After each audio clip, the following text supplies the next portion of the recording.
Pose with the fans. Pose with the pose with the pose with the fans. Pose with the pose with the pose with the fans.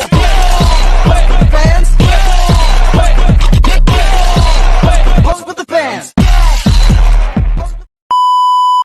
Okay, sir. So we are from Universitas Negeri Medan. It's University of Medan. So as a part of our assignment, we will be your guide today. So in here, this place is called Bloc. So actually, it's post office before. So we are excited to share like interesting facts or interesting historic about this historic site. So hopefully you enjoy this tour. Thank you very much, Philip, because I'm interested in history and old buildings. Yes. Yeah. And what's your name before? Frederick. Okay, sir. I will explain a brief history of this post block. So, post block was originally Medan Post Office, but in 1909 to 1911, at the direction of President Jebelot, the building was designed by Dutch architect. Yeah. What was the name of the architect you said? By Dutch architect. Yes. His name is Simon Sneef. Okay. So with an area of about 1,200 square meters and a height 20 meters. So this building is one of the historic colonial relics in Medan City. In 2022, the building was renovated for 6 months by PT Pos Properti Indonesia, PT Ruang Kreatif Pos. After the revitalization, the building was inaugurated as Post Bloc Medan on 29 October 2022 by the Indonesian Minister of Cooperative and SMEs, the Mayor of Medan, and the President Director of PT Pos Indonesia. Post Bloc is now a public creative for community and for small business with various tenants in the field of culinary, music, films, fashion, while still maintaining postal service for the community. Okay, that's a brief story of Post Bloc. So, let's move on to next explain. Okay, so this room had many items that used by post office when it's still operated. The first one is postal bicycle. So in 18th century, the postman delivered the letters and packages with just on foot between cities, like using bags. But in the 19th century, the delivery was transferred by train and distributed on the station to the recipient. But in the early of 20th century, the postman using like this bicycles because it's more efficient, much faster, and also much easier. And depend on the bicycle, there are 2 bags for storing the packages. I will explain post-era Colonial. In 1746, the first post office in Indonesia, which was established in Batavia by Governor General G.W. Baron van Inhofe. For your information, Batavia is Jakarta now. And the post office was initially operated by 2 staff members and used horse couriers and boats to deliver message. And next, the Great Post Road. In 1811, Governor General G.W. Dendels built the Great Post Road, a 1,000-kilometer road from Anyar to Panarukan. So, in this post road, make a lot date, and in this post road, have 3 years to make it. Okay, hello sir. Okay, I will explain the item in the Post Bloc Medan. Yes. People in the past send letters to the post office and used the stamp as identification marks. Okay, the first item is stamp and first postcard.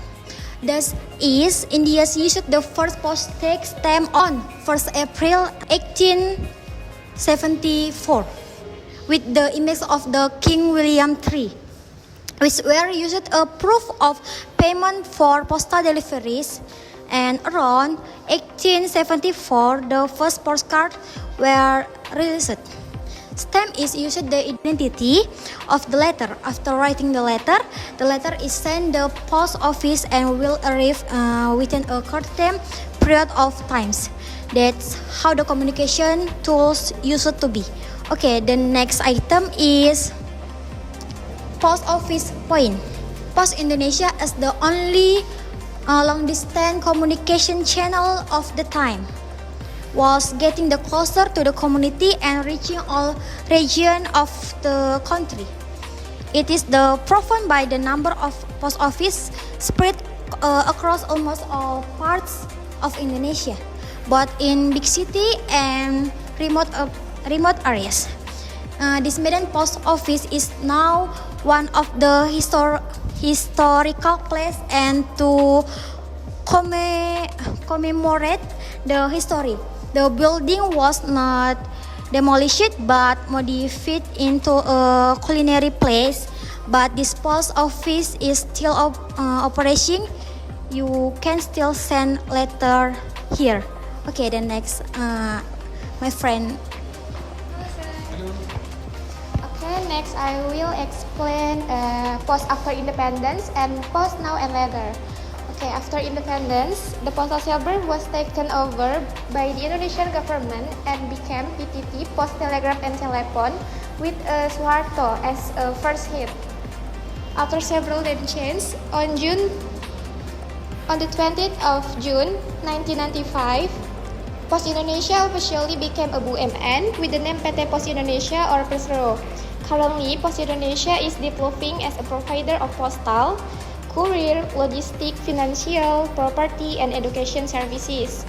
Post Indonesia also has 3 subsidiaries: Post Logistik, Post Finance, Post Property, and Yayasan Bakti Pos Indonesia.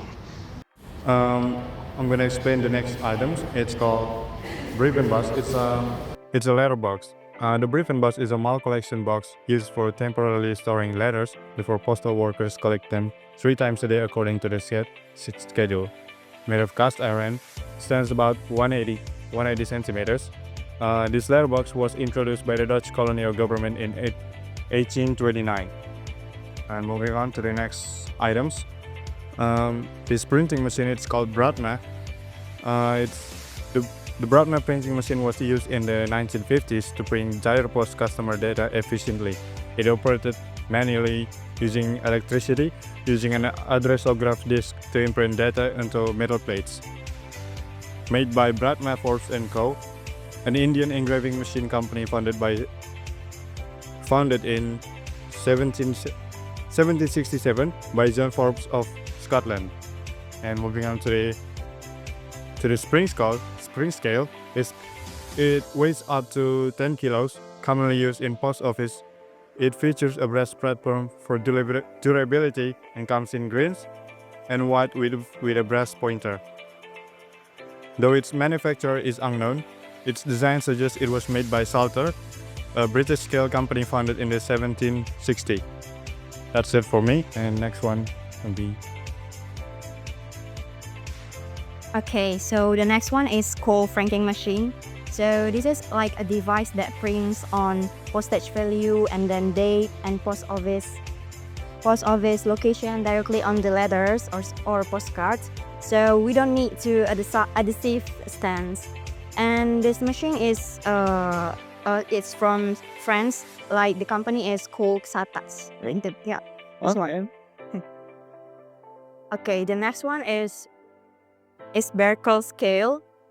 So this was made in 1951 and can weigh up to 3 kilograms, and it's used to check the weight of the packages and for sending, of course. So let's move to the next part. This one is adding machine. It's called Bloc, like this one. Okay, so this machine was made in 1950s until 1960s. And the adding machine is manual calculator with many black and white buttons for numbers and also arithmetic operations. So above the button is the paper ribbon holder, this one. It's similar to an old typewriter. So everything you type or calculate is print on the ribbon. Okay. Okay, sir, this is typewriter Underwood Elliot Fisher 1927. So a typewriter is a machine that is a set of keys that when pressed make letters print on paper. So the typewriter is placed on a rail on the typewriter. The invention of the typewriter is began in 1870 and then continued to develop it until the 20th century. The typewriter are widely used by professional waiters and office workers. Okay, next, sir. So this is scales that we call by Toledo. So this antique Toledo scales is not just for decoration but also holds many stories about the culture and history of the development of trade during the Dutch East Indies colonial era in Indonesia. The scales was made by Toledo Scales Company, Ohio, USA. Toledo scales are certainly antiques that are produced neatly and with quality. So this is large parcel scale or servo. This scale is used to weigh the weight of the goods to be sent. Usually, this scale is used for shipping large packages or goods with loads up to 100 kg. Okay, that's all for me.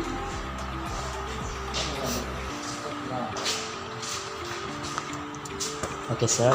I will explain about Voltex Indonesia. In the picture, have three Voltex. For the first is Nyi Roro Kidul in 2002. A legend about the Queen of the Southern Sea, followed believed to be the ruler of southern coast of Java. The second is Agitatan and Danau Tornado in 2002. These stamps were issued in 2000 and featured two locations, is Agitatan and Danau Tornado. Agitatan is likely a historical site or a notable place in Indonesia. And the third is Pulau Kembaro in 2002. A Voltaic from Palembang about the love story between Tan Bun An, a Chinese merchant, and Siti Fatima, a princess from Palembang. Okay, next I will explain about traditional Indonesia food. I will explain about three. For the first is nasi padang, a traditional dish from West Sumatra, known for its variety of side dishes such as rendang, curry, and green chili sambal. And the second is satay. The picture is a dish consisting of skewered and grilled meat, served a peanut sauce and sweet soy sauce. And the last is gado-gado. Gado-gado. An Indonesian salad made of boiled vegetables, tofu, tempeh, rice cakes, and topping with savory peanut sauce. Thank you, sir. Okay, sir. So this time we are going to play the claw machine, sir. Have you ever played claw machine, sir? Claw machine? Yes, sir. I'm not sure what it is. So I will show you the claw machine, sir. Yeah.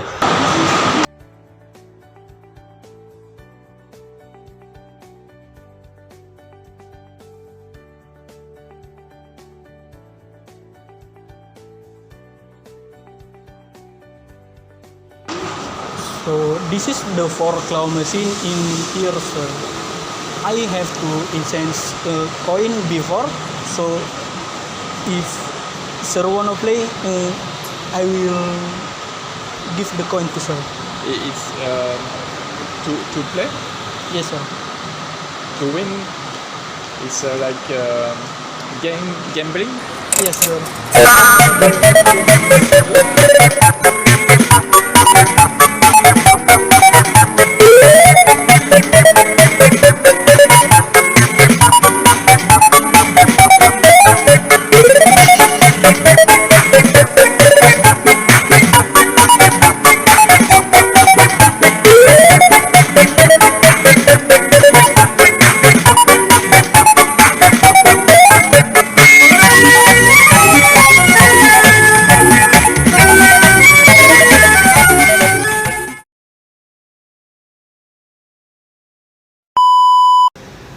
Well, sir, do you know why this office was turned into a post block? Well, over time, the post office was not used as much anymore because of digitalization. Yeah, as we know, in this generation, who doesn't have smartphone or any mobile, right? So yeah, so instead of letting the building to go to waste, our local government and together with PT Pos Property Indonesia is a company that manages and develops properties owned by Pos Indonesia, and PT Ruang Kreatif Pos, a company that focuses on developing creative space in historic postal buildings, them decide to transform it into a creative hub. I'll show you here. And the initiative of this was also supported by Bobi Nasution, the mayor of Medan. Yeah, so now it's like a cultural space. Post Block officially opened on October 20 and 22.